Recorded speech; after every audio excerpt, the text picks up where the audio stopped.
لقد كان لكم في رسول الله أسوة حسنة لمن كان يرجو الله. قال الله تعالى: أعوذ بالله من الشيطان الرجيم من همزه ونفخه ونفثه إنا كفيناك المستهزئين. وقال تعالى: أعوذ بالله من الشيطان الرجيم بسم الله الرحمن الرحيم.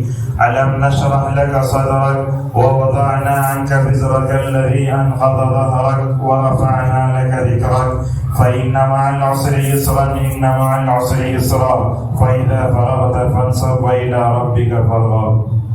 معزز حاضرین، بزرگوں، نوجوان دوستوں اور پردہ نشین خواتین اسلام، آج کے خطبہ جمعہ میں ہم نبی کریم صلی اللہ علیہ وسلم سے متعلق انشاءاللہ چند باتیں ہم آپ کے سامنے رکھیں گے۔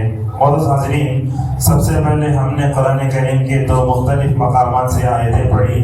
اللہ تبارک و تعالی مکی سورۃ الحجر میں نبی کریم صلی اللہ علیہ وسلم کو تسلی دیتے ہوئے فرماتا ہے: اِنَّا كَفَيْنَاكَ الْمُسْتَهْزِئِينَ۔ اے پیغمبر اسلام، آپ کا جو مذاق اڑاتے ہیں، دنیا جو کچھ بھی آپ کے ساتھ کر لے، ہم آپ کے لیے کافی ہیں۔ دوسری جو سورت پڑھی جس کو سورۃ الشرح کہتے ہیں، اللہ تبارک و تعالیٰ اس میں فرماتا ہے کہ اے پیغمبر صلی اللہ علیہ وسلم، کیا ہم نے آپ کے سینے کو نہیں کھولا؟ ہم نے وہ اس بوجھ کو ہلکا کیا جو آپ کی پیٹھ کو توڑ رہا تھا، اور ہم نے آپ کے چرچے کو بلند فرمایا ہے۔ معزز حاضرین، حالات حاضرہ سے واقف رہنا بھی نبی کریم صلی اللہ علیہ وسلم نے امت کو سکھایا۔ دنیا میں غیر مسلم رہتے ہیں تو وہ غفلت کی زندگی گزارتے ہیں، مگر مومن ہوتا ہے پل پل کے اس کو خبر ہونا چاہیے۔ جیسے ہمارا موبائل، اس میں آتا ہے نیو ورژن اپڈیٹ، اسی طریقے سے حالات کیا ہیں، حالات کیوں ایسے ہو رہے ہیں، حالات کے ساتھ چلنے کے لیے اسلام نے مکمل طور پر ہمیں سکھایا۔ اس کے کئی دلائل ہیں۔ اللہ کے نبی صلی اللہ علیہ وسلم نے امت سے متعلق پیشن گوئیاں فرمائی۔ قیامت کے قریب میں چھوٹی علامتیں ہوں گی، بڑی علامتیں ہوں گی، تو یہ چھوٹی بڑی علامتیں بتا کر نبی کریم صلی اللہ علیہ وسلم نے امت کو بتایا کہ مومن ہمیشہ اس کے اندر زمانہ شناسی ہونا چاہیے۔ اور آپ صلی اللہ علیہ وسلم نے صحابہ رضی اللہ عنہ کی حدیث میں فرمایا: یوشک علیکم ان تتداعى علیکم کما تدعى الاکلۃ الی قصاتها۔ آپ نے فرمایا لوگوں، وہ زمانہ قریب ہے۔ یہاں کیا دیکھیے، اللہ کے نبی آج سے 1400 سال پہلے امت کو بتا رہے ہیں حالات کے ساتھ چلنا تم سیکھو۔ ایک وقت تم پر وہ آئے گا، تمہارے اوپر قومیں ایسے ٹوٹ پڑیں گے جیسے کوئی بھوکا دسترخوان پہ ٹوٹ پڑتا ہے۔ معزز حاضرین، رسول اللہ صلی اللہ علیہ وسلم کے امت پر کئی احسانات ہیں۔ ان احسانات میں سے احسان یہ ہے، آپ نے متنبع فرما دیا امت کو، اس امت کو قیامت تک رہنا ہے، کئی چیلنجز کا سامنا کرنا ہے، اور حالات کا ڈٹ کر مقابلہ کرنے کا طریقہ بھی نبی کریم صلی اللہ علیہ وسلم نے ہمیں سکھایا۔ معزز حاضرین، دنیا میں جب بھی انسان زندگی گزارتا ہے، یا تو اسے مکی دور ملے گا یا مدنی دور ملے گا۔ سیرت میں آپ دیکھ سکتے ہیں، یہ ہم جو ہندوستان میں حالات کا سامنا کر رہے ہیں، میں سمجھتا ہوں ان حالات کا تعلق، ان حالات کی جو شباہت ہے مکی دور سے بڑی گہری ہے۔ لہذا نبی کریم صلی اللہ علیہ وسلم نے جب توحید کی دعوت کوہ صفا پہ شروع کی تو اس میں آپ نے کیا فرمایا؟ قولوا لا الہ الا اللہ تفلحوا تدین لکم بالعرب والعجم۔ آپ نے وہ دنیا کا سب سے پہلے اسٹیج تھا، آپ نے وہاں کھڑے ہو کر سارے انسانیت کو یہ سبق دیا، لوگوں لا الہ الا اللہ پڑھ لو، فائدہ کیا ہوگا، تم کامیاب ہو جاؤ گے۔ اس کلمے کو اگر امت مسلمہ اگر پکڑ لیتی ہے، میں سمجھتا ہوں ساری دنیا پر ماشاءاللہ وہ مکمل طور پر قابض ہو سکتی ہے۔ اور اس حدیث میں آپ نے فرمایا اس کلمے کے ذریعے تم عرب کے عجم پر بھی مکمل طور پر جو ہے قابو پا سکتے ہو۔ حضرت صحابہ اکرام نے اس حدیث کو قبولیت کے کانوں سے سنا، اس پر عمل کیا۔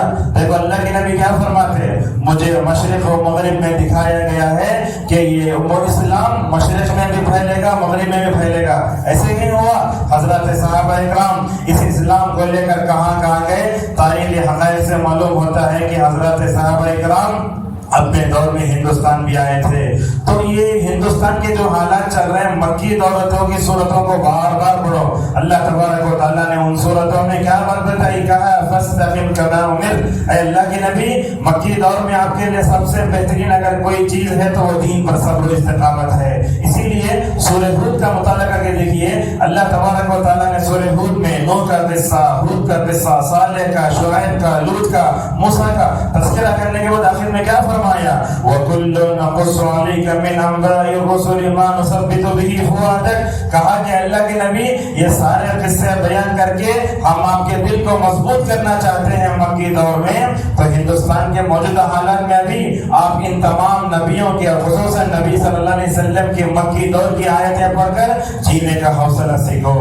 حضرت سفیان بن عبداللہ رضی اللہ عنہ رسول اللہ صلی اللہ علیہ وسلم کے پاس آتے ہیں، کہتے ہیں یا رسول اللہ، میں آپ سے ایسی جامع نصیحت سننا چاہتا ہوں، اس نصیحت کو سننے کے بعد کسی سے دنیا میں مجھے نصیحت کا مطالبہ نہ کرنے پائے. اور اللہ کے نبی کے چھوٹے چھوٹے جملے، اگر ہم ان جملوں کی تشریح کریں قیامت آ جائے گی. آپ صلی اللہ علیہ وسلم نے اس وقت پر کوئی آدھے گھنٹے کا خطبہ بھی نہیں دیا، بلکہ آپ نے چھوٹا جملہ کہا، سفیان کہو قل آمنت باللہ ثم استقم. کہا اللہ پر ایمان لاؤ اور اس پر جم جاؤ. معزز حاضرین، موجودہ حالات ہندوستان کے نہیں بلکہ ساری دنیا کے مسلمانوں کو دعوت دیتے ہیں، اگر حالات کا مقابلہ کرنا ہے تو امت کو اللہ پر ایمان لا کر توحید پر جم جانا ہے. میں سمجھتا ہوں حالات کی خرابی سے وہ آدمی کبھی گھبراتا نہیں جس کے اندر صحابہ کا جیسا عقیدہ ہو. حالات کتنے ہی کیوں خراب نہ ہو جائیں، ایک بدعتی خرافی مسلمان حالات کو دیکھ کر، بدلتے قانون کو دیکھ کر ڈر سکتا ہے، مگر توحید کے ذریعے ہی حالات کا مقابلہ کرنا سکھایا اللہ تبارک و تعالیٰ نے سارے نبیوں کو. لہذا ہندوستان کے اس ماحول میں اگر ہم توحید کے ذریعے ہی ہم جو ہے حالات کا مقابلہ کر سکتے ہیں. معزز حاضرین، سوشل میڈیا پر تقریباً دیکھ رہے ہیں 10-12 دنوں سے اللہ کے نبی کی شان میں اور عائشہ رضی اللہ عنہ کی شان میں کچھ غلط جملے بتائے گئے. میں اس کو اس ممبر پر پڑھ کر دہرانا بھی نہیں چاہتا، اور ہونا بھی یہ چاہیے اللہ کے نبی کے خلاف یا اللہ کے خلاف یا صحابہ کے خلاف کوئی بھی جملہ کہا جائے اس کو ہم بار بار نہ سنیں، بار بار جو ہے اس کو سینڈ نہ کریں. یہ ہمارے لیے بہت بڑا پلس پوائنٹ ہے. یہ کہاں سے لیا میں نے؟ علامہ ابن تیمیہ رحمہ اللہ خود کہتے ہیں اللہ کا مذاق اڑایا جائے، نبی کا مذاق اڑایا جائے، قرآن کا، دین کے شاعر کا مذاق اڑایا جائے، اس کو بار بار سننا بھی نہیں، دیکھنا بھی نہیں، شیئر نہیں بھی کرنا. آج ہم کیا کر رہے ہیں؟ اس جاہل عورت کا جو بیان ہے رسول اللہ کے خلاف، عائشہ کے خلاف، ہم اس کو خوب شیئر کر رہے ہیں، بلکہ بعض لوگ لے کر اپنے چینل میں ڈال لے رہے ہیں. بلکہ ہم سمجھتا ہوں اسلامی نقطۂ نظر سے اس کو بار بار دیکھنے سے کیا ہوتا ہے؟ ہمیں غصہ آتا ہے اور اس کو جینے کا حوصلہ ملتا ہے. دیکھو کیسے ہم نے مسلمانوں کو غصے میں مبتلا کر دیا. معزز حاضرین، نبیوں کا مذاق تو اس کی تاریخ دنیا میں بہت پرانی ہے. آدم سے لے کر محمد صلی اللہ علیہ وسلم تک جتنے انبیاء دنیا میں تشریف لائے، ہر نبی کا مذاق اڑایا گیا، اور اللہ تعالیٰ نے ہر نبی کے مذاق اڑائے جانے کی تاریخ کو بیان کر کے نبی کو تسلی دیا، اے نبی صلی اللہ علیہ وسلم، یہ جو تمہارا مذاق اڑایا جا رہا ہے یہ دنیا کی کوئی نئی تاریخ نہیں ہے، دنیا کی پرانی تاریخ ہے. اللہ نے 2 جگہ اس کا ذکر فرمایا، ایک تو سورہ رعد میں، دوسرے انبیاء میں کہا وَلَقَدِ اسْتُهْزِئَ بِرُسُلٍ مِّن قَبْلِكَ فَحَاقَ بِالَّذِينَ سَخِرُوا مِنْهُم مَّا كَانُوا يَسْتَهْزِئُونَ. اللہ نے کیا کہا؟ اے پیغمبر اسلام، آپ سے پہلے بھی نبیوں کو رسولوں کا مذاق اڑایا گیا. نبیوں اور رسولوں کا مذاق اڑائے جانے کے نتیجے میں ان کو جو عذاب دیا گیا وہ عذاب بھی مکمل طور پر یاد رکھو. معزز حاضرین، اس آیت میں 2 باتیں، ایک تو اللہ تبارک و تعالی امت محمدیہ کو تسلی دیتا ہے، تمہارے رہبر رہنما کو اگر برا بھلا کہا گیا تو اس سے پہلے نبیوں کو بھی برا بھلا کہا گیا ہے، اس میں تسلی ہے. اس آیت کو پڑھ کے ہم تسلی حاصل کریں. اور اس آیت میں وعید بھی ہے، آیت کو غیر مسلموں یاد رکھو، اگر تم نبیوں کا مذاق اڑاؤ گے، نبی کے بارے میں کوئی جملہ بولو گے، دنیاوی سزائیں تمہارا کچھ بھی جو ہے ختم نہیں کر سکتی. اگر تمہارے سے نمٹ سکتا ہے تو اللہ تبارک و تعالیٰ کی ہے. اسی لیے کہا اِنَّا كَفَيْنَاكَ الْمُسْتَهْزِئِينَ. اے اللہ کے نبی، آپ لوگ آپ کا مذاق اڑا رہے ہیں، ذرا بھی ٹینشن لینے کی ضرورت نہیں. اسی لیے آپ مکی صورتوں میں دیکھیں گے ٹینشن دور کرنے کے جتنے طریقے تھے اللہ تعالیٰ نے رسول اللہ صلی اللہ علیہ وسلم کے سامنے رکھے. آخری میں کہا اے اللہ کے نبی آپ کو غم کرنے اور ٹینشن لینے کی ضرورت نہیں ہے، ہم کافی ہیں۔ اللہ تعالیٰ عرش پر مستوی ہو کر یہ اعلان کرتا ہے قرآن کی کوئی بھی آیت جھوٹ نہیں ہو سکتی، اللہ کا وعدہ جھوٹا نہیں ہو سکتا، لہذا اس میں تسلی بھی ہے، وعید بھی ہے۔ تو اس سے معلوم ہوتا ہے نبی کریم صلی اللہ علیہ وسلم کا جو مذاق اڑایا گیا اس کا تو صحیح جو ہے نمٹنے والا اللہ تبارک و تعالیٰ ہی ہو سکتا ہے۔ معزز حاضرین، نبی کا مذاق اڑانا بڑا بدترین فعل ہے، یہ بہت بڑا جرم ہے۔ دیکھیے اگر یہ فعل مسلمان سے بھی صادر ہوتا ہے تو وہ دائرہ اسلام سے خارج ہو جاتا ہے۔ ایک مثال دیتے ہیں آپ کو، آپ حجام کی دکان میں گئے، آپ کو داڑھی ہے، بعض ایک ایسا آدمی ہے جو داڑھی بغیر داڑھی کے ہے اور وہ کیا کر رہا ہے، داڑھی رکھنے والے شخص کا مذاق اڑا رہا ہے۔ اب بلا بتائیے یہ داڑھی کتنی افضل ہے، یہ کبھی حمام کے جو ہے یہ کبھی حمام کے مہری میں جاتی ہے تو کبھی حجام کے دکان میں نعوذ باللہ گرتی، اس کی اتنی توہین کر رہے ہیں۔ بلا بتائیے اگر ہم داڑھی کا، حجاب کا اگر ہم مذاق اڑاتے ہیں تو کیا ہم مسلمان باقی رہ سکتے ہیں؟ اسی لیے محمد ابن عبد الوہاب رحمہ اللہ کیا کہتے ہیں، من استہزأ بشیء من دین الرسول او ثوابہ او عقابہ کفر، کہا کہ جو آدمی دین کا، اللہ کے نبی کا، آپ کے ثواب و عقاب کا اگر کوئی مذاق اڑائے گا تو کافر ہے۔ کیسے؟ مثلا اللہ کے نبی صلی اللہ علیہ وسلم نے فرمایا اگر تم بازار میں گاؤ تو یہ دعا پڑھو تو تمہیں 1 ملین نیکیاں ملیں گی۔ اگر کوئی آدمی یہ کہتا ہے اور کیسا وہ چھوٹا ذکر کرنے سے اتنی نیکیاں ملتی ہیں، ایسا کرنے والا بھی اپنے یہ مکمل طور پر اپنے اسلام کو دیکھ لے۔ معزز حاضرین، علامہ ابن تیمیہ رحمہ اللہ کہتے ہیں جو آدمی بھی رسول اللہ کا جانتے بوجھتے سنجیدگی میں اور کبھی مذاق میں بھی اگر کوئی نبی کی توہین کرتا ہے تو وہ کافر ہو سکتا ہے۔ اب دیکھیے ہم آپ کے سامنے بتاتے ہیں اللہ کے نبی صلی اللہ علیہ وسلم کے ساتھ جو گستاخیاں کی گئیں وہ گستاخی کی علماء نے 2 شکلیں بتائیں۔ کبھی یہ ہوتا ہے صراحتاً اللہ کے نبی کے سامنے خود نبی صلی اللہ علیہ وسلم کا مذاق اڑایا گیا، یہ کافروں نے کیا، منافقین نے کیا، اور اسی طریقے سے یہ مذاق اڑانے کی جو دوسری شکل ہے اشارے کنایے سے ہے۔ اللہ تبارک و تعالیٰ نے آیتیں اتاری وَيْلٌ لِكُلِّ هُمَزَةٍ لُمَزَةٍ، آنکھ کے اشارے سے، زبان کے اشارے سے بھی اگر تم کسی کا مذاق اڑا دو گے تو اللہ تبارک و تعالیٰ تمہیں دیکھ رہا ہے۔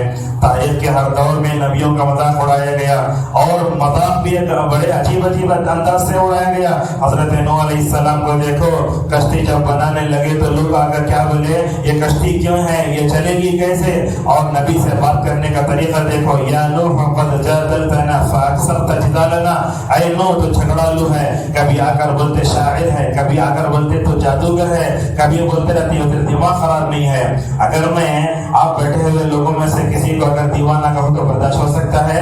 اللہ تعالیٰ کے مقرب بندوں کو ایسے برے برے الفاظ دیے گئے، اللہ اکبر۔ یہ انبیاء علیہم السلام صبر کی چٹان تھے، وہ حالات کا ڈٹ کر مقابلہ کر سکتے تھے۔ ایک موقع پر اللہ کے نبی صلی اللہ علیہ وسلم نے فرمایا اللہ تعالیٰ رحم کرے موسیٰ پر، بڑا ستایا بنی اسرائیل نے، لیکن مجھے اللہ کے راستے میں جتنا ڈرایا گیا، ستا گیا، دھمکایا گیا، تکلیف دی گئی، کسی نبی کو اتنی تکلیف نہیں گئی دنیا میں۔ اور یہ بات یاد رکھیں آپ، اللہ کے نبی صلی اللہ علیہ وسلم کو جب بھی مذاق اڑایا گیا اللہ تبارک و تعالیٰ نے آسمان سے آپ کی تسلی کا سامان فرمایا۔ کبھی کہا الیس اللہ بکاف عبدہ، کیا اللہ تعالیٰ اپنے بندے کے لیے کافی نہیں ہے؟ جو رب مچھلی کے پیٹ میں یونس کی حفاظت کر سکتا ہے تو کیا نبیوں کے سردار کی حفاظت نہیں کر سکتا؟ کبھی اللہ تعالیٰ نے اپنے نبی صلی اللہ علیہ وسلم کو تسلی دیتے ہوئے کہا یا ایھا النبی حسبک اللہ، کہا کہ اے اللہ کے نبی اللہ آپ کے لیے کافی ہے۔ یہی تو ایمان ہوتا ہے۔ دیکھو حضرت ابراہیم علیہ السلام کو ننگل بنا کر آگ میں ڈالا گیا، لیکن انہوں نے اپنے توحید سے حالات کا ڈٹ کر مقابلہ کرتے ہوئے کیا کہا، حسبنا اللہ و نعم الوکیل۔ اگر آپ کو بھی ڈر ہو رہا ہے حالات سے کچھ بھی ہو، یہ کلمہ پڑھو حسبنا اللہ و نعم الوکیل۔ یہ وہ جملہ ہے جو انسانی ذہن کو سکون عطا کرتا ہے، یہ وہ جملہ ہے جب انسان پڑھتا ہے اللہ تبارک و تعالیٰ پر اس کا مکمل بھروسہ اٹھ جاتا ہے، بھروسہ آ جاتا ہے۔ دیکھیے ابو مسلم خولانی رحمہ اللہ پانی میں چل کر جا رہے ہیں، پانی میں انسان چلتا ہے تو ڈوب جاتا ہے نا، کیسی کیسی اللہ تبارک و تعالیٰ نے کرامتیں دی حضرات صحابہ کرام کو۔ جب وہ اپنا لشکر لے کر جا رہے تھے، اللہ تبارک و تعالیٰ سے دعا کرنے کا انداز دیکھیے، کہنے لگے ابو مسلم خولانی، اے اللہ اسی سمندر میں، اسی پانی میں تو نے بنی اسرائیل کو جو ہے نجات دیا تھا، اے اللہ ہم تیرے دین کے راستے میں تیرے دین کی سر بلندی کے لیے نکلے ہیں، اے اللہ تو بھی ہمارے کو ویسے ہی سمندر دریا پار کرا دے جیسے تو نے بنی اسرائیل کو پار کرایا تھا۔ ماشاءاللہ ابو مسلم خولانی کی دعا کیسے قبول ہوئی؟ اپنے سارے ساتھیوں سے کہنے لگے اللہ کا نام لے کر پانی میں قدم رکھو اور آگے بڑھتے رہو۔ وہ حضرت صحابہ کرام تابعین پانی میں چلتے تھے۔ اللہ تبارک و تعالیٰ کی سر بلندی کے لیے بندہ اگر جو ہے کوشش کرتا ہے پانی میں ڈوبنے کی جو تاثیر ہے اللہ تبارک و تعالیٰ اس کو بھی ختم کر دیتا ہے۔ معزز حاضرین، اللہ تعالیٰ نے رسول اللہ صلی اللہ علیہ وسلم کو تسلی دیتے ہوئے کہا اِنَّا كَفَيْنَاكَ الْمُسْتَهْزِئِينَ۔ یہ بات یاد رکھیں آپ، ساری دنیا کا سوشل میڈیا، گودی میڈیا پورا اگر نبی کے خلاف زہر اگلتے رہے، کچھ بھی رہے، یاد رکھیے نبی کی شان میں گستاخی کرنا یا نبی کی شان میں ایک جملہ بولنا آسمان پہ تھوکنے کی طرح ہے۔ جب انسان آسمان پہ تھوکے گا تو کیا ہوگا؟ زمین پہ گرے گا۔ اور یاد رکھو جتنا دنیا اللہ کے نبی کو گرانے کی کوشش کرے گی، اللہ تبارک و تعالیٰ اتنا ہی نبی کا چرچا بلند کرتے جائے گا۔ اللہ نے کہا وَرَفَعْنَا لَكَ ذِكْرَكَ، اے اللہ کے نبی ہم نے آپ کے چرچے کو رہتی دنیا تک کے لیے بلند کر دیا ہے۔ دیکھو وضو کرتے ہوئے دعا پڑھتے ہو، کہتے ہو ان محمد رسول اللہ۔ جب اذان ہوتی ہے ہمارے میناروں سے اس وقت 5 مرتبہ مؤذن بولتا ہے اشہد ان محمد رسول اللہ۔ ہماری کون سی ایسی مجلس میں جس میں جو ہے نا اللہ کی نبی کا ذکر نہ ہوتا، بندہ تشہد بیٹھتا تو کہتا ہے اللہم صلی علی محمد وعلی محمد۔ یہ دیکھیے اس سے خود معلوم ہوتا ہے کہ نبی کریم صلی اللہ علیہ وسلم کا جتنا ہی مذاق اڑایا جائے اللہ تبارک و تعالیٰ اتنا ہی اونچا اٹھائے گا۔ دیکھیے واقعف جس کا ذکر سورہ نور میں ہے، یہ کفار مکہ نے کیا کیا؟ یہ منافقین نے حضرت عائشہ رضی اللہ عنہا کی شان میں گستاخی کرنے کی کوشش کی اور ان کے بارے میں نازیبہ کلمات کہے۔ نبی بھی پریشان ہوئے، مدینے کے پورے ماحول کو مسموم بنا دیا گیا۔ اللہ تبارک و تعالیٰ سورہ نور میں فرماتا ہے اے مومنو اس واقعے کو تم اپنے لیے شر سمجھتے ہو، اس شر کے اندر سے انشاءاللہ میں خیر نکالوں گا۔ میں بھی سمجھتا ہوں رسول اللہ کی شان میں جو گستاخی ہوئی اس کو ایک واقعہ سمجھ کر ایسے ہی مت ڈھکیلو، بلکہ یہ سمجھتا ہوں اس شر کے اندر سے خیر ضرور نکلے گا۔ اور دیکھ رہے ہیں خیر کیا کیا نکل رہا ہے۔ یہ گستاخی جو ہوئی ہندوستان تک نہیں، ماشاءاللہ پوری دنیا کے مسلمان نبی کریم صلی اللہ علیہ وسلم کے دفاع میں کھڑے ہو گئے۔ اس سے بڑھ کر اور آپ کا کیا معجزہ ہو سکتا ہے؟ معزز حاضرین، اللہ کی نبی صلی اللہ علیہ وسلم کا مذاق اڑانے کے لیے کفار مکہ نے کوئی راستہ نہیں چھوڑا، بلکہ قدم قدم پر نبی کریم صلی اللہ علیہ وسلم کو تکلیف دینے کی کوشش کی۔ اور جن لوگوں نے آپ صلی اللہ علیہ وسلم کو تکلیف دی ان مذاق اڑانے والوں کا نام قرآن میں قیامت تک رکھ دیا گیا۔ دیکھو ابو لہب کو، تبت یدا ابی لہب وتب، صفا کی پہاڑی پر کھڑے ہو کر نبی کریم صلی اللہ علیہ وسلم لوگوں کو اسلام سمجھا رہے ہیں۔ نیچے کھڑے ہو کر ہاتھ بتا کر کیا بولا؟ اے محمد تو تباہ و برباد ہو جا۔ علامہ ابن کثیر رحمہ اللہ کہتے ہیں جس لفظ کے ذریعے اس نے نبی کو گالی دی اللہ تعالیٰ نے اسی لفظ کے ذریعے اس کو تباہ کر دیا۔ کہا تبت یدا ابی لہب وتب۔ دیکھیے جتنے دشمن ہیں ان دشمنان اسلام میں سے کسی کا نام نہیں آیا قرآن مجید میں سوائے ابو لہب کے۔ ابو لہب مردوں میں رسول اللہ کے خلاف محاذ بناتا تھا، ان میں جمیل اس کی بیوی تھی، عورتوں میں رسول اللہ صلی اللہ علیہ وسلم کے خلاف کام کرتی تھی۔ معزز حاضرین، اللہ کے نبی صلی اللہ علیہ وسلم کے خلاف بولنے والے خود نام و نامرد ہو جائیں گے۔ قرآن کی سب سے چھوٹی سورت انا اعطیناک الکوثر فصل لربک وانحر، اس کا آخر ٹکڑا پڑھیے ان شانئک هو الابتر۔ نبی کے خلاف جو زبان کھولے گا اللہ تبارک و تعالیٰ اس کی نسل کو کاٹ کے رکھ دے گا۔ لہذا جتنے سرداران قریش تھے آپ بتائیے ان میں سے کون زندہ ہوا؟ ابو جہل کتنا ستایا رسول اللہ صلی اللہ علیہ وسلم کو، مگر بدر میں کیا ہوا؟ معاذ اور معاویہ جیسے دو چھوٹے بچوں نے ابو جہل کو مار ڈالا۔ یہی انجام ہوتا ہے رسول اکرم صلی اللہ علیہ وسلم کے خلاف کچھ بھی بولنے کا۔ معزز حاضرین، یہ دیکھیے دنیا میں اللہ کے نبی صلی اللہ علیہ وسلم کا ڈیفنس اور دفاع حضرات صحابہ کرام نے جیسے کیا، میں سمجھتا ہوں امت کا کوئی بھی طبقہ ایسے نہیں کر سکتا۔ یاد کرو میدان احد کو تیروں کی بارش ہو رہی ہے، نبی میدان جنگ میں ہیں، اللہ کی نبی صلی اللہ علیہ وسلم کے مبارک سر میں کیا تیریں گھس رہی ہیں، نبی کے دانت ٹوٹ کر نیچے گرے، ایسے موقع پر تیروں کی بارش ہو رہی ہے۔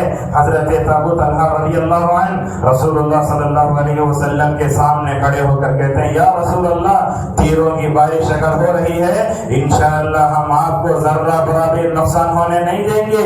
نبی کی حفاظت کے لیے اپنا سینہ دشمن کے سامنے پیش کیا، ساری تیریں ابو طلحہ کے جہل سے سینے میں گھس رہی تھی، مگر نبی کریم صلی اللہ علیہ وسلم کے لیے کچھ بھی نہ ہو سکا۔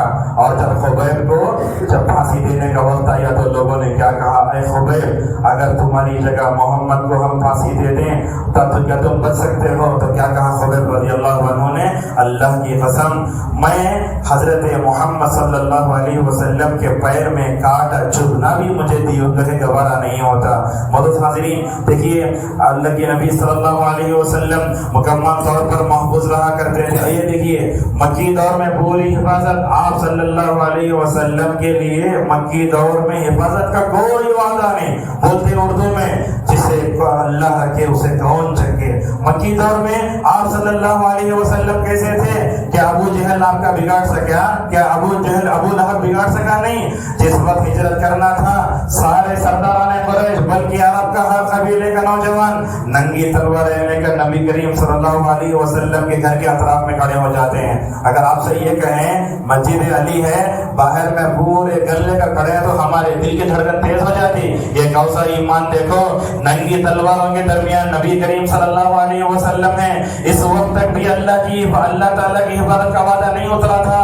اللہ تبارک و تعالیٰ نے سورہ یاسین کی آیتیں اتاری، وَجَعَلْنَا مِن بَيْنِ أَيْدِيهِمْ سَدًّا وَمِن خَلْفِهِمْ سَدًّا فَأَغْشَيْنَاهُمْ فَهُمْ لَا يُبْصِرُونَ، کہا ہم ان کے آگے اگلے پچھلے ایسی رکاوٹ بنائیں گے آپ نکل جائیں گے مگر وہ دیکھ نہ سکیں گے۔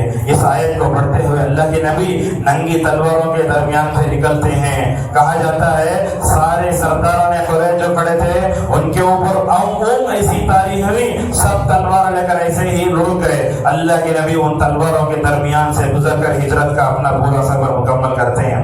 مدنی دور تھا، اللہ کے نبی کی حفاظت کیسے ہوتی ہے؟ حضرت سعد بن ابی وقاص رضی اللہ عنہ رسول اللہ صلی اللہ علیہ وسلم کے باڈی گارڈ تھے، آپ کی حفاظت کرتے تھے۔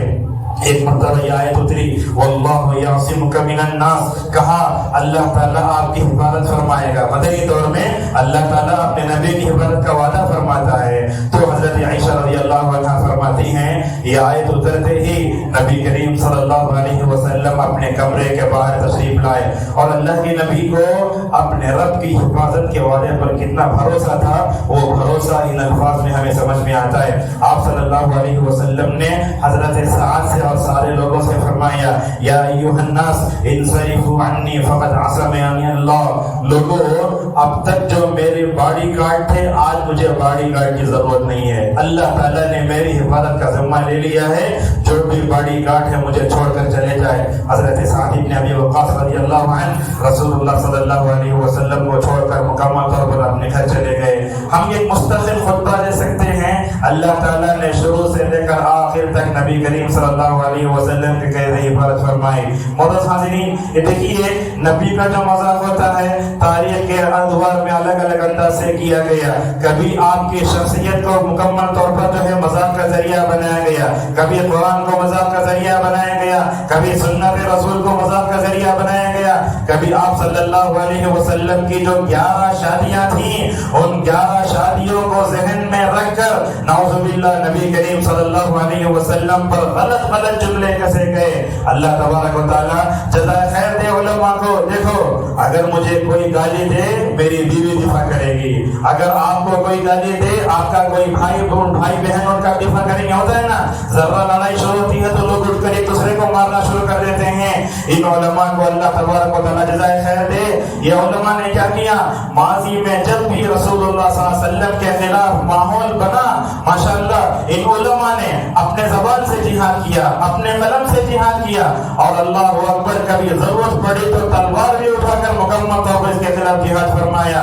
دیکھو علامہ ابن تیمیہ رحمہ اللہ کو یہ کتاب لکھی الصارم المسلول علی شاتم الرسول، رسول اللہ کا گستاخ کیا ہوتا ہے، اس کا کیا انجام ہوتا ہے۔ میں تو سمجھتا ہوں سارے علماء کو اس موضوع پر یہ کتاب ضرور پڑھنا چاہیے، بلکہ اگر اس کتاب کے کچھ دروس اگر ہمارے مسجد میں ہوں لوگوں کو سمجھ میں آئے گا رسول کا انجام، رسول کا جو ہے مقام مرتبہ کیا ہوتا ہے، رسولوں کو گالی کیوں دی جاتی ہے، ان کے شان میں گستاخی کیے جانے کے اسباب کیا ہیں، شکلیں کیا ہیں، اور اس کتاب میں انہوں نے ماشاءاللہ گستاخان رسول کے برے انجام کا بھی مکمل طور پر تذکرہ فرمایا۔ معزز حاضرین، رسول اکرم صلی اللہ علیہ وسلم کے خلاف جتنے محاذ قائم کیے گئے، میں سمجھتا ہوں ایک اچھی بات علامہ ابن تیمیہ رحمہ اللہ نے لکھی ہے۔ کیا دیکھو، ہم اپنے نبی کو اپنے باپ سے، اپنے بیوی سے، اپنے بچوں سے زیادہ چاہتے ہیں۔ اگر ہمارے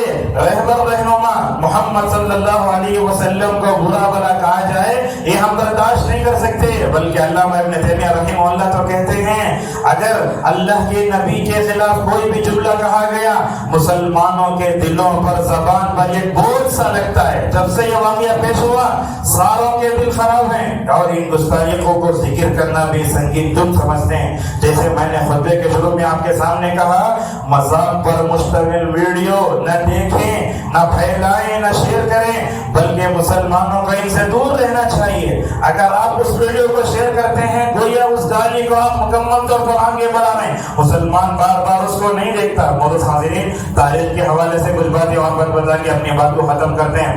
گستاخان رسول کا کیا انجام ہوتا ہے؟ دیکھو، نبی کے زمانے میں ایک مسلمان تھا، بعد میں کرسچن ہو گیا، رسول اللہ صلی اللہ علیہ وسلم کا مذاق اڑاتا تھا۔ بخاری کی روایت ہے جب اس گستاخ رسول کا جو ہے انتقال ہوا، لے جا کے اس کو دفن کیا گیا۔ دیکھو، زمین اللہ تبارک و تعالیٰ کے حکم اور مشیت کے تابع ہے۔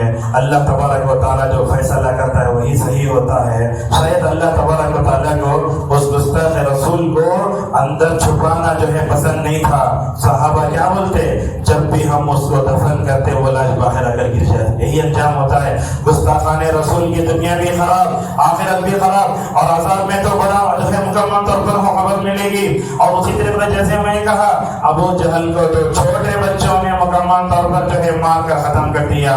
یاد رکھیے، اللہ کے نبی کے خط کا جس نے مذاق اڑایا اللہ نے اس کی سلطنت کو مکمل طور پر ختم کر دیا۔ کسرا یہ بادشاہ تھا، اللہ کے نبی نے خط بھیجا، کیا کیا؟ خط کو پھاڑا، خط کا مذاق اڑایا۔ اللہ کے نبی صلی اللہ علیہ وسلم کو معلوم ہوا تو آپ نے فرمایا مزق اللہ ملکہ، اللہ تعالیٰ اس کی سلطنت کو نیست و نابود کر دے۔ اور نبی سے بڑھ کر دنیا میں کون مشتبہ دعوت ہو سکتا ہے؟ ساری سلطنت نبی کا مذاق اڑانے کی وجہ سے مکمل طور پر ختم ہو گئی۔ لہذا وہ سلطنتیں جن کی بنیاد نبی کے مذاق اڑائے جانے پر ہو سکتی ہے وہ دنیا میں بہت دیر تک باقی رہنے والے نہیں ہیں۔ وہ تو چھت کی طرح ہے جو مکمل طور پر سمندر میں آتی ہے۔ اور یہ بات جو بیان کرنے جا رہے بڑی اہم ہے۔ علامہ ابن تیمیہ رحمہ اللہ کہتے ہیں ایسا ہوتا کیا ہوتا، دشمن جا کے گلے میں بند ہو جاتے، اپنے آپ کو بڑا محفوظ سمجھتے، مگر جیسے ہی وہ گالی دیتے مسلمانوں کو ان پر حملہ کرنا آسان ہو جاتا۔ یہ تاریخ میں سے ہوا۔ علامہ ابن تیمیہ رحمہ اللہ کہتے ہیں میرے سے آ کر تجربہ کار لوگوں نے بیان فرمایا، کسی ایک قلعے کو، کسی ایک آبادی کو جا کر فتح کرنا بڑا تو ہمارے لیے بڑا مشکل ہوتا تھا۔ یہ تجربہ سنیے، بڑا مشکل ہوتا تھا، کبھی 3 دن لگتے، 4 دن لگ جاتے، لیکن اسی دوران اگر وہ آبادی میں رہنے والا کوئی نبی کریم صلی اللہ علیہ وسلم کے خلاف نازیبا کلمات کہتا 3-4 دن لگتے۔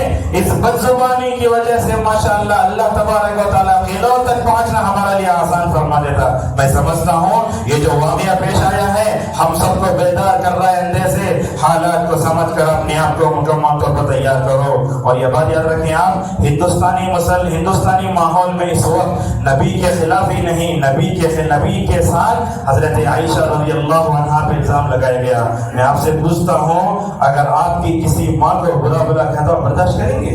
یہ نبی کریم صلی اللہ علیہ وسلم کی پاکیزہ بیوی عائشہ رضی اللہ عنہا ہیں، جن سے شادی کرنے کا حکم اللہ تبارک و تعالیٰ نے رسول اکرم صلی اللہ علیہ وسلم کو دیا تھا۔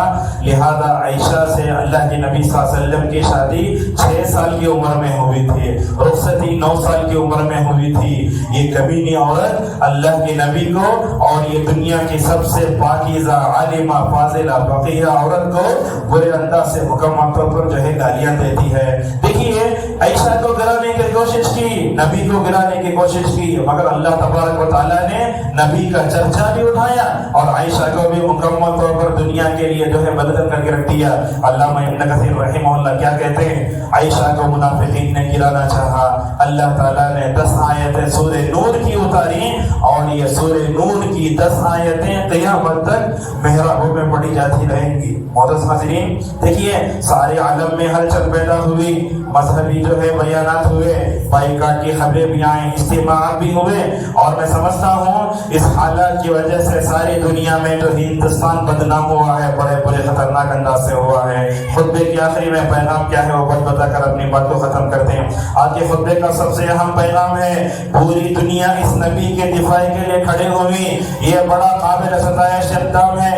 ہم بولتے ہندوستان میں نہیں، دنیا میں مسلمان مسلم تبلیغوں تحریک و تنظیموں میں بڑھ چکے ہیں۔ ماشاءاللہ اس امت کے دلوں میں اللہ کی نبی کی محبت کی وجہ سے امت ایک جسم و جان کی طرح بھی ہو سکتی ہے۔ معلوم ہوا کامیاب قوم کی سب سے بڑی طاقت اتحاد ہے۔ اگر آج ہمارے اندر اتحاد پیدا ہوا، یاد رکھیے ہم دنیا کی تقدیر بدل سکتے ہیں۔ آج ہمارے عام ایمانی رشتہ محبت آپس میں کبھی ختم نہیں ہونا ہے۔ آج کے خطبے کی دوسری بات یہ ہے نبی کا دفاع کرنا ہمارے ہم میں سے ہر ایک پر فرض ہے۔ کیسے؟ دیکھو ابو طلحہ نے اپنا سینہ دیا، حسان رضی اللہ عنہ نبی صلی اللہ علیہ وسلم کے خلاف اگر اشعار پڑھے جاتے تھے، اشعار کے ذریعے نبی کا دفاع کرتے تھے۔ میں کیا بولنا چاہتا ہوں اس خطبے سے؟ آپ کے پاس جو بھی صلاحیت ہے اس صلاحیت کے ذریعے نبی کریم صلی اللہ علیہ وسلم کا دفاع کرو۔ اللہ کے نبی صلی اللہ علیہ وسلم کے خلاف جب کفار مکہ اشعار کہتے، اللہ کے نبی شاعر رسول حسان بن ثابت رضی اللہ عنہ سے کہا کرتے تھے، اے حسان مشرکین کو ہجو کرو اور ان کو بتاؤ تم کیا ہو۔ جب تک تم مشرکین کے بارے میں نبی کا اسلام کا دفاع کرتے رہو گے، جبرائیل علیہ السلام کی قوت اور طاقت مکمل طور تمہارے ساتھ ہے۔ الحمدللہ ماضی میں دیکھا جب کبھی نبی کریم صلی اللہ علیہ وسلم کے خلاف کوئی بھی محاذ بنا، شاعر چپ کے نہیں بیٹھے۔ آپ جانتے ہیں الہامی شاعر مشرق علامہ اقبال رحمہ اللہ نے کیا کیا؟ اشعار کے ذریعے نبی کا دفاع کیا، اشعار کے ذریعے بتایا دنیا کو توحید کیا ہے، اشعار کے ذریعے مغربی تہذیب کے پیچھے بھاگنے والوں کو مکمل طور پر بڑا پیغام دیا۔ اسی طریقے سے سیاسی اثر و رسوخ رکھنے والے خاموش نہ بیٹھیں۔ اگر اللہ نے آپ کو لکھنے کی طاقت دی، یہ قلم کے ذریعے جہاد کرو نبی کا دفاع کرتے ہوئے۔ جیسے یہ خطبہ ہو رہا ہے، میں یہ سمجھتا ہوں نبی کے دفاع میں یہ زبان کا جہاد نہیں تو کیا ہے۔ اور اسی طریقے سے اگر کچھ بھی نہیں بول سکتے، کم از کم اس منکر کو اپنے دل میں ایک تو کر سکتے ہیں۔ اور اسی طریقے سے نبی کے دفاع میں اپنا مال بھی لگاؤ، پروگرام کرو، اور نبی کے دفاع کے لیے جو کچھ کر سکتے ہو مکمل طور پر کرو۔ آج کے خطبے کی تیسری چیز یہ ہے نبی سے حقیقی محبت کرنا۔ کیسے محبت کرنا؟ صحابہ کرام نے جیسی محبت کیا، آپ کی اتباع، آپ کے حقیقی مقامات سے واقفیت، آپ کی شان میں غلو سے بچنا، آپ کی شان میں گستاخی نہ کرنا۔ دیکھیے غیر مسلم آپ کی شان میں گستاخی کرتے ہیں تو اتنا غصہ آتا ہے۔ آج ہمارے مسلمانوں کی صفوں میں بھی ایسا گستاخی ہے، لیکن اس گستاخی کا ہمیں شعور نہیں ہوتا۔ کیسے کیسے گستاخی کرتے ہیں؟